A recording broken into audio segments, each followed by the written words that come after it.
Hi all, welcome to football arena. വരുന്ന world കപ്പിനുള്ള ബ്രസീലിൻ്റെ സ്ക്വാഡിൽ നെയ്മർ ജൂനിയർ ഉണ്ടാകുമോ ഇല്ലയോ എന്നുള്ളതാണ് ആരാധകർക്ക് ഏറ്റവും കൂടുതൽ അറിയേണ്ട കാര്യം. നെയ്മർ ഉണ്ടാവണം എന്ന് തന്നെയാണ് ഭൂരിഭാഗം വരുന്ന ആരാധകരും ഇപ്പോൾ ആഗ്രഹിക്കുന്നത്. നെയ്മർ ഇപ്പോൾ ഫിസിക്കൽ ഫിറ്റ്നസ് ഒക്കെ വീണ്ടെടുത്തിട്ടുണ്ട്.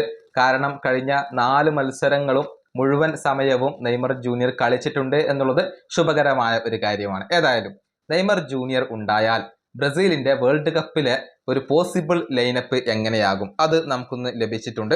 സ്കോർ 19 ആണ് ഇക്കാര്യം റിപ്പോർട്ട് ചെയ്തിട്ടുള്ളത്. അത് നമുക്കൊന്ന് പരിശോധിക്കാം. ഗോൾ കീപ്പർ ആയിക്കൊണ്ട് ആലിസൺ ബക്കറിനെയാണ് നമ്മളിപ്പോൾ പ്രതീക്ഷിക്കുന്നത്. ഇനി സെന്റർ ബാക്കുമാരുടെ പൊസിഷനിൽ ഗബ്രിയേൽ മഗല്ലസ്, മാർക്കിഞ്ഞോസ് എന്നിവരെ പ്രതീക്ഷിക്കുന്നു.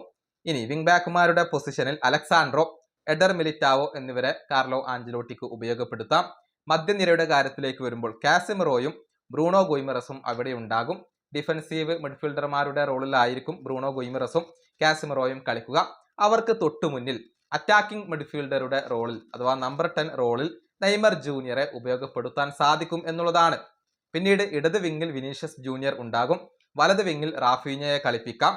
അതുപോലെ തന്നെ സെന്റർ ഫോർവേഡ് ആയിക്കൊണ്ട് അഥവാ സെന്റർ സ്ട്രൈക്കർ ആയിക്കൊണ്ട് മാത്യൂസ് കുഞ്ഞയെ ഉപയോഗപ്പെടുത്താം. ഇങ്ങനെയാണ് ഒരു പോസിബിൾ ലൈനപ്പ് സ്കോർ 19 നൽകിയിട്ടുള്ളത്. ശക്തമായ ഒരു നിര ബ്രസീലിന് അവിടെ ഉണ്ടാകും എന്നുള്ളതാണ്. കൂടാതെ ബാക്കപ്പ് ഓപ്ഷൻ ആയിക്കൊണ്ട് ഒരുപാട് മികച്ച താരങ്ങൾ അവിടെയുണ്ട്. ഏതായാലും നെയ്മർ ഉണ്ടെങ്കിൽ ബ്രസീൽ കൂടുതൽ കരുത്തരാകും എന്ന കാര്യത്തിൽ സംശയങ്ങൾ ഒന്നുമില്ല.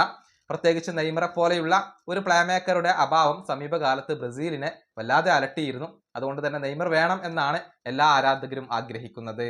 ഈ വീഡിയോ അവസാനിപ്പിക്കുന്നു. അടുത്തൊരു വീഡിയോയിൽ കാണാം.